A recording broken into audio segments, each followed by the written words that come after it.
અમેરિકામાં રહેતા લાખો ભારતીય અને ખાસ કરીને H-1B વિઝા, ગ્રીન કાર્ડ અને ફેમિલી સ્પોન્સરશિપ પર આધાર જે રાખે છે ગુજરાતીઓ, તેની માટે એક મોટી ચર્ચા અત્યારે શરૂ થઈ ગઈ છે.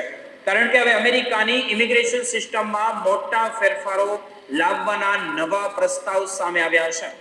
ટ્રમ્પ કેમ્પ સાથે જોડાયેલા કેટલાક રિપબ્લિકન નેતાઓએ એવા બિલો રજૂ કર્યા છે જે ભવિષ્યમાં અમેરિકાની કાનૂની ઇમિગ્રેશન પ્રક્રિયાને સંપૂર્ણપણે બદલી શકે છે. જો કે અત્યારે આ બિલો માત્ર પ્રસ્તાવ છે અને કાયદા જોઈએ તો એ બન્યા નથી, પણ છતાં તેમની ચર્ચાએ અમેરિકામાં વસતા ભારતીય સમુદાયમાં ચિંતા વધારી છે, ખાસ કરીને ગુજરાતી સમુદાયમાં.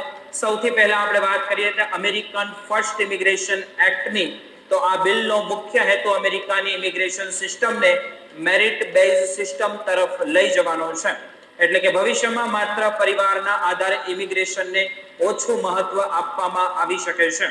હાલમાં જોઈએ તો અમેરિકન નાગરિકો પોતાના માતા પિતા, ભાઈ બહેન અને અન્ય સગા સંબંધીઓને પણ સ્પોન્સર કરી શકે છે, પરંતુ નવા પ્રસ્તાવ મુજબ ભવિષ્યમાં સ્પોન્સરશિપ માત્ર જીવનસાથી અને સગીર બાળકો પૂરતી જ મર્યાદિત થઈ શકે છે. સાથે સાથે ડાયવર્સિટી વિઝા લોટરી પ્રોગ્રામને પણ સંપૂર્ણપણે બંધ કરવાની ચર્ચા છે.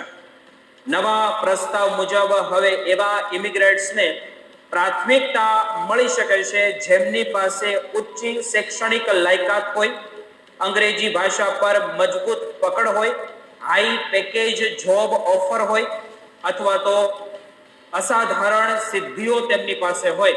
કંપનીઓ માટે પણ નિયમો વધુ કડક બનાવવાની વાત થઈ રહી છે, જેથી પહેલા અમેરિકન નાગરિકોને નોકરીમાં પ્રાથમિકતા આપવામાં આવે. ખાસ કરીને ભારતીય આઈટી પ્રોફેશનલ્સ માટે આ ફેરફારો મહત્વપૂર્ણ બની શકે છે. બીજું મહત્વનું બિલ છે and H-1B visa abuse act of 2026. આ બિલ ખાસ કરીને H-1B વિઝા સિસ્ટમને ટાર્ગેટ કરે છે.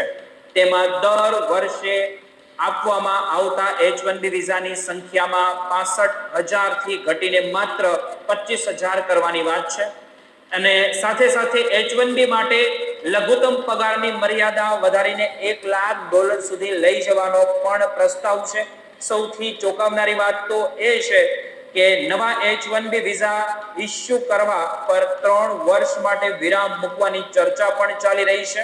આ બિલમાં H-1B લોટરી સિસ્ટમ ખતમ કરવી, થર્ડ પાર્ટી સ્ટાફિંગ કંપની પર પ્રતિબંધ મૂકવો અને ઓપીટી પ્રોગ્રામ બંધ કરવા જેવા સૂચનો પણ સામેલ છે. ખાસ કરીને અમેરિકા ભણવા જતા ભારતીય વિદ્યાર્થીઓ માટે ઓપીટી ખૂબ જ મહત્વનો માર્ગ માનવામાં આવે છે. તેથી જો ભવિષ્યમાં આવા ફેરફારો થાય તો તેનો સીધો પ્રભાવ ભારતીય વિદ્યાર્થીઓ અને આઈટી પ્રોફેશનલ પર પડી શકે છે. પરંતુ અહીં સૌથી મહત્વની વાત તો એ છે કે અત્યારે ગભરાવાની કોઈ જરૂર નથી, કારણ કે આ બંને બિલો હજુ માત્ર પ્રસ્તાવ છે. અમેરિકામાં કોઈ પણ બિલ કાયદો બનાવવા માટે લાંબી પ્રક્રિયામાંથી પસાર થવું પડી શકે છે. પહેલા હાઉસ કમિટી અને હાઉસ ઓફ રિપ્રેઝેન્ટેટિવ અને ત્યારબાદ સેનેટમાં મંજૂરી મેળવવી ખૂબ જરૂરી બને છે. ઉપરાંત અમેરિકાની કોર્ટ સિસ્ટમ પણ ખૂબ જ મજબૂત છે. ભૂતકાળમાં પણ ઘણી કડક ઇમિગ્રેશન પોલિસી અને કોર્ટ દ્વારા અટકાવવામાં આવતી હતી. વિશેષજ્ઞોનું એવું માનવું છે કે અમેરિકાની ઇકોનોમી આજે પણ સ્કિલ ઇમિગ્રેશન પર જ ઘણા અંશે આધારિત છે.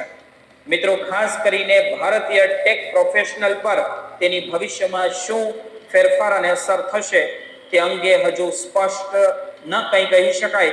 એક વાત તો ચોક્કસ છે કે હવે અમેરિકાની ઇમિગ્રેશન પોલિસી ધીમે ધીમે મેરિટ બેઝ ઇમિગ્રેશન તરફ આગળ વધી રહી છે અને તે